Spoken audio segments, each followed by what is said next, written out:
Bismillahirrahmanirrahim. Alhamdulillah rabbil alamin wa bihi nasta'in ala umuri dunya waddin. Rabbi shrah li sadri wa yassir li amri wa hlul 'uqdatam min lisani yafqahu qawli, amma ba'du. Assalamualaikum warahmatullahi wabarakatuh. Waalaikumsalam. Hadirin hadirat yang dimuliakan Allah, alhamdulillah kita diberi oleh Allah kesempatan, kesehatan di dalam menuntut ilmu Allah Subhanahu wa taala agar bisa menjadi pedoman hidup bagi kita dalam kehidupan sehari-hari. Mudah-mudahan yang nantinya disampaikan kajian tafsir ini di dalam surat Al-Imran ayat 13 sampai selesai, mudah-mudahan betul-betul memberikan petunjuk bagi kita semuanya. Amin Allahumma amin. Sekarang surat Al-Imran ayat 13. A'udzubillahi minasyaitonirrajim. Bismillahirrahmanirrahim. Qad kana lakum ayatun fi fi'atayn iltaqata, fi'atun tuqatilu fi sabilillahi wa ukhra kafiratun yarawnahum mithlaihim ra'yal 'ain wallahu yu'ayyidu bi nasrihi man yasha inna fi dzalika la'ibratun li ulil absar.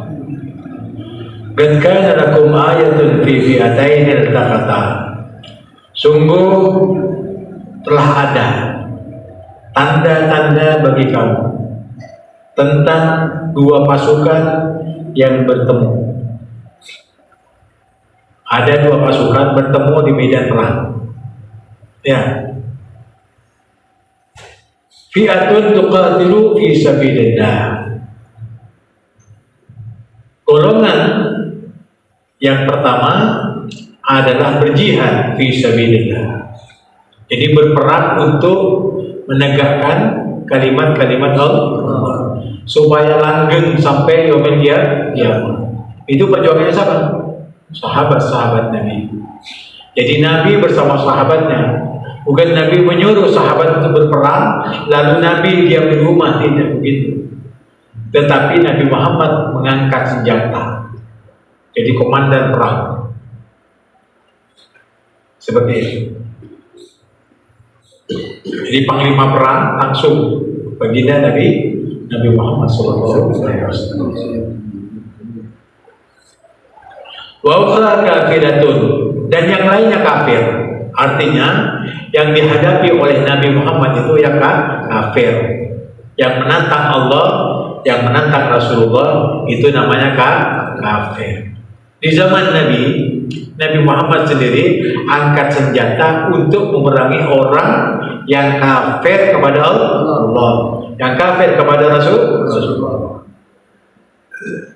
Dan bagaimana misalnya kalau ada orang hidup di dunia ini sekarang tanpa Nabi Muhammad Sallallahu Alaihi Wasallam, tetapi ada imam-imam ya di dunia ini ya yang dengan adanya imam itu sendiri untuk dijadikan panutan bagi kita yang eksis di dalam menjalankan sunnah-sunnah Rasulullah Sallallahu Alaihi Wasallam, yaitu memerangi orang kafir, tetapi kafir yang harbi, yang memerangi kita.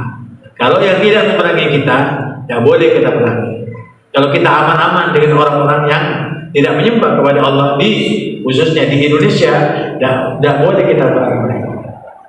Tetapi yang berat bagi kita umat Islam di Indonesia ini, musuh kita adalah musuh-musuh yang artinya mengerti tentang Al-Quran, mengerti tentang sunnah Rasulullah, dan mengatakan dia pembelanya agama Allah. Itu yang berat.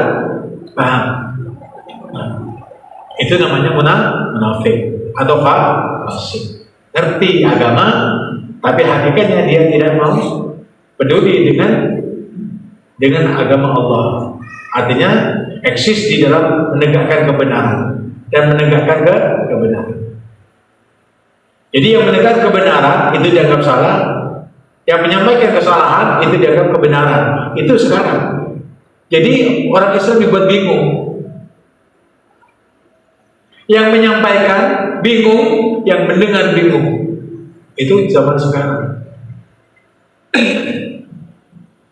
Artinya bingung bagaimana? Dianggapnya perkataannya, pernyataannya dianggap benar, ya. Sehingga yang benar disalahkan menjadi bingung, mana yang benar dia ini, Ustadz ini, Habib ini, mana yang benar? Seperti itu. Oleh karena itu, ya, hati-hati di dalam menyikapi, ya, hidup ini sampai kamu mati. Jangan kamu hidup akhirnya tidak baik. Banyak orang yang, ya, awalnya baik, tapi akhirnya tidak baik. Kanan itu apa namanya? Bukan kanan. Apa namanya? Bal'am. Itu kalau minta sama Allah, ya Allah, minta bantal dari surga, datang bantal itu. Ini bukan khurafat, ya, tapi menunjukkan karamah. Karena Bal'am ini bukan nabi, tetapi sahabatnya Nabi Musa. Dari segi cintanya kepada Nabi Allah Musa, lalu kalau dia minta kepada Allah dengan mengikuti kehidupannya Nabi Allah Musa, syariatnya Nabi Allah Musa, sampai-sampai karamahnya dipertontonkan oleh siapa namanya, Allah Subhanahu wa taala kepada kita semuanya, yang diceritakan oleh Nabi Muhammad SAW, bahwa Bal'am itu kalau minta bantal dari surga datang, minta makan anggur dan sebagainya datang dari surga, dari segi karamatnya. Tapi akhirnya apa? Membela orang Yahudi karena takut diperangi oleh Nabi Allah Musa, angkat tangan supaya diselamatkan mereka yang jadi apa namanya, pengrusak dunia, pengrusak wanita-wanita, bahkan membuka pelacuran yang sangat besar yang ingin dihantam dan bumi hanguskan oleh Nabi Allah Musa. Ya, sementara Bal'am itu dikasih uang sama orang Yahudi. Aku tidak butuh uang. Nah, ini hanya pemberian saja. Tidak perlu. Kalau saya minta, bukan hanya minta kepada kamu uang itu, langsung saya minta kepada Allah, Allah kasih. Aku tidak butuh uangnya kamu. Pertamanya Bal'am begitu. Tidak mau. Tidak. Aku titip saja di sini. Kalau kamu butuh, ambil, pakai, halal bagi kamu. Dikasih lagi, datang dikasih lagi. Dari hasil pelaturan itu dikasih kembali. Bal'am. Hasil haram dikasih dan dibiarkan sama Bal'am. Dibiarkan dan diambil. Ketika Nabi Allah Musa memberi komando akan memberi surat kepada keluarga Yahudi itu tadi, akan saya perangi kalau kamu tidak menyembah kepada Allah dan tidak memberantas atau memberhentikan pelacuran itu.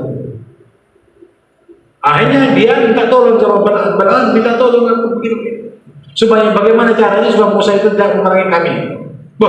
Bagaimana saya akan menolong kamu untuk Musa dari Musa? Musa itu Nabi Allah dan Nabi saya. Kamu itu dari Musa. Oh tidak, jangan begitu kamu. Kamu sudah terima uang dari saya. Nah itu alasannya. Kalau ada ulama yang sudah ambil uang dari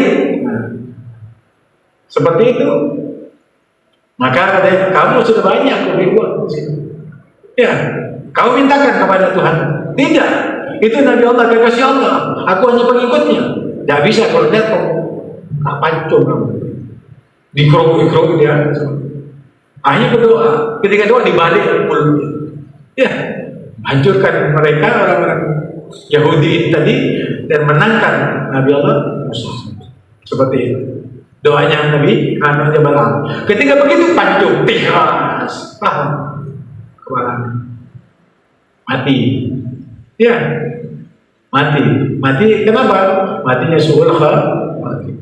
Kenapa mati su'ul khatimah? Karena dia mau berdoa, walaupun ya ucapannya menangkan Musa, tapi hancurkan mereka. Tetapi ini sebenarnya kan mau berdoa untuk keselamatannya mereka. Tapi Allah balik. Seakan-akan itu bukan dari Musa, tapi dari Allah. Allah langsung bahwa orang-orang yang artinya dilindungi oleh Allah, yang dijaga oleh Allah, sebagaimana Nabi Allah Musa, tidak mungkin akan masuk pada, walaupun ada para keramat yang akan mendoakan kehancurannya. Dibalik sama Allah, langsung dia yang hancur, dipotong kepalanya. Kenapa? Karena mendoakan orang Yahudi hancur. Paham? Mati apa? Su'ul khatimah. Itu tidak ada di zaman Musa, bukan Nabi Muhammad.